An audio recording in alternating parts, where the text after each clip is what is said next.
Les Médicis sont incontestablement une des familles les plus riches et puissantes de l'Europe de la Renaissance. En France, on connaît Catherine de Médicis, épouse du roi Henri II, ou Marie de Médicis, épouse du roi Henri IV. La fortune et renommée de la famille, à l'origine des roturiers, vient de la finance, avec la Banque des Médicis, créée à Florence, qui fut une des plus grandes banques européennes.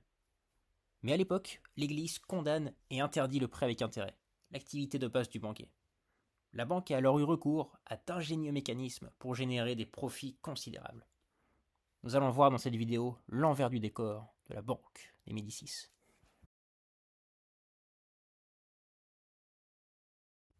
Nous sommes en Europe, au XIVe siècle, le commerce est en pleine expansion et s'accélère avec les grandes découvertes. Les textiles, tapisseries, produits de luxe s'exportent entre les principales places financières.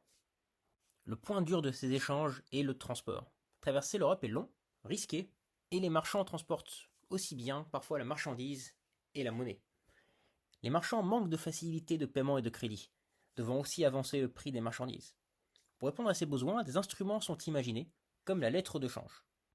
Une lettre de change est une promesse de paiement en un lieu et une date donnée, souvent en passant par un intermédiaire. La lettre est alors un instrument de paiement et de crédit, permettant d'emprunter à court terme et d'éviter de transporter de l'argent. Par exemple, un marchand à Londres confie une somme d'argent à l'intermédiaire pour un paiement à Venise. L'intermédiaire émet une lettre de change indiquant un paiement à Venise au bénéficiaire et l'envoie à son correspondant.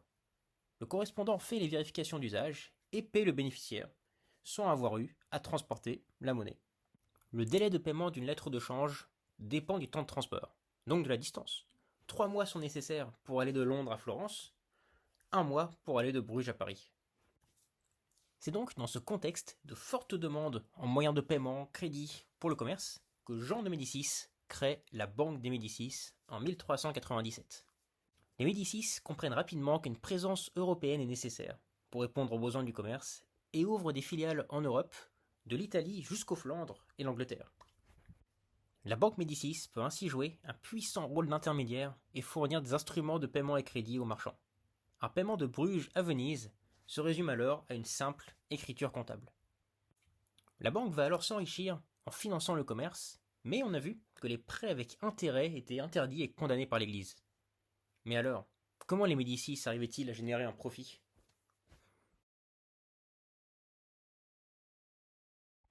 L'ingéniosité des Médicis repose sur une spéculation sur le taux de change. L'exemple qui suit est inspiré du livre Medici Money de Tim Parks. Les taux de change à la Renaissance sont fixés quotidiennement dans chaque place financière par un consensus de courtiers, marchands et banquiers. Le taux est alors la synthèse de toutes les informations disponibles, dernières tendances et demandes de chaque monnaie. Mais un écart de taux structurel existe entre les places financières.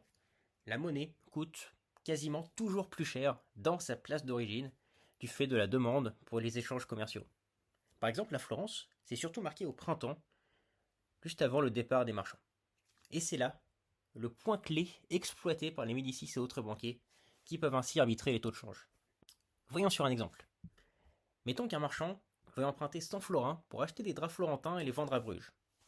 Après vérification, la banque Médicis lui accorde une avance de 100 florins.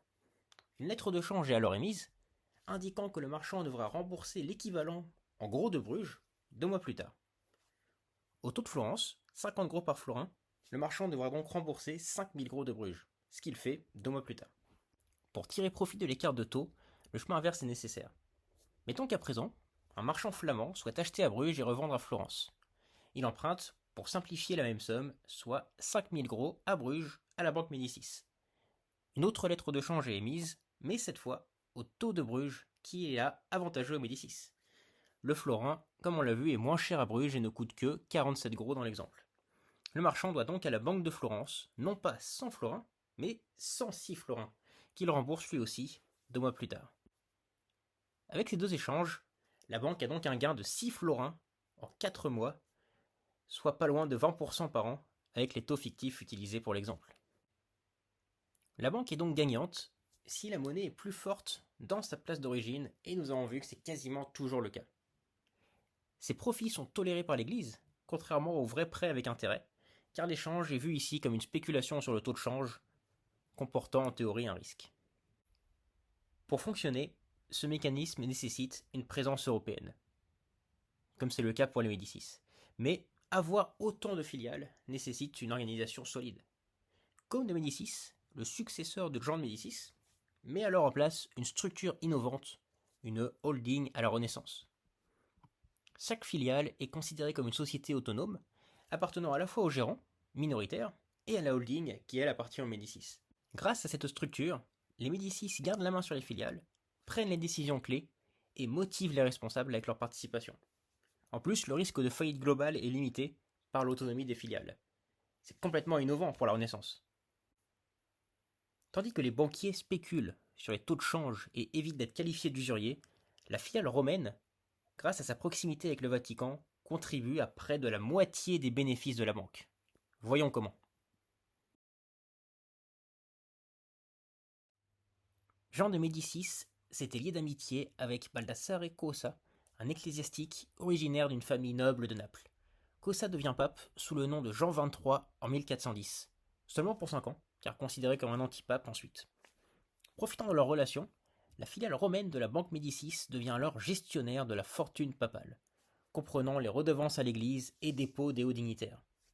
Les Médicis font fructifier cette manne considérable avec leur activité bancaire et aussi des investissements, notamment dans l'industrie du drap de laine de Florence.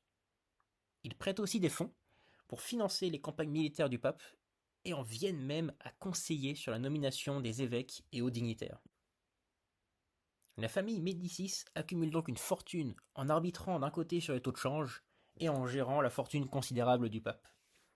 À son apogée, les gains de la famille sont estimés entre 10 et 20 000 florins par an.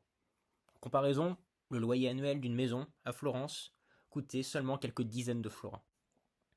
La banque concentre, sous Côme de Médicis, tous les ingrédients du succès en finance. Une activité rentable, un réseau puissant et une organisation solide. Mais l'ambition de certains managers, comme nous allons le voir, devait l'emporter sur la discipline bancaire et faire chuter la banque.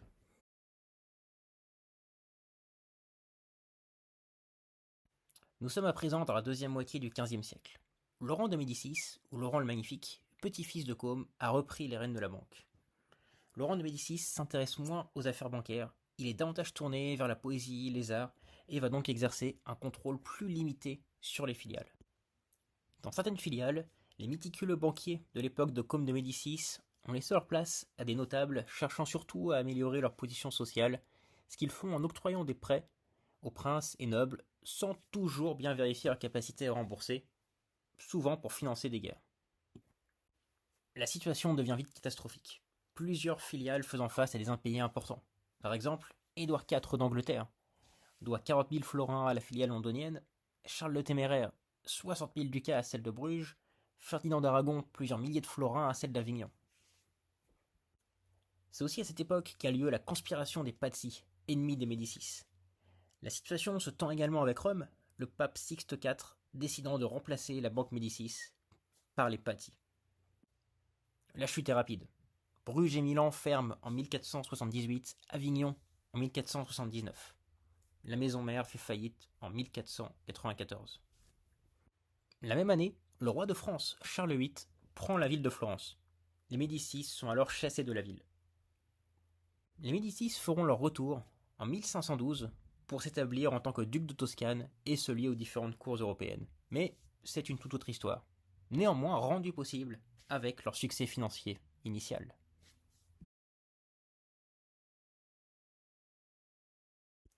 J'ai abordé dans cette vidéo une petite partie de la saga des Médicis.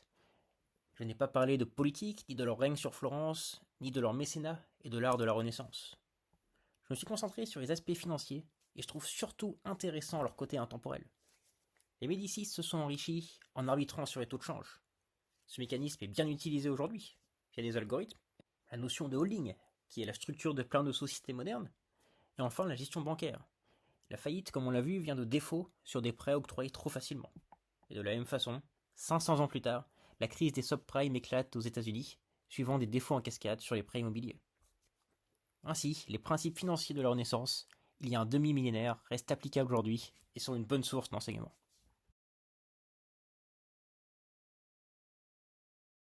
Merci d'avoir regardé, j'espère que la vidéo vous a plu, n'hésitez pas à vous abonner, à laisser un commentaire, et à bientôt pour une nouvelle histoire de fortune.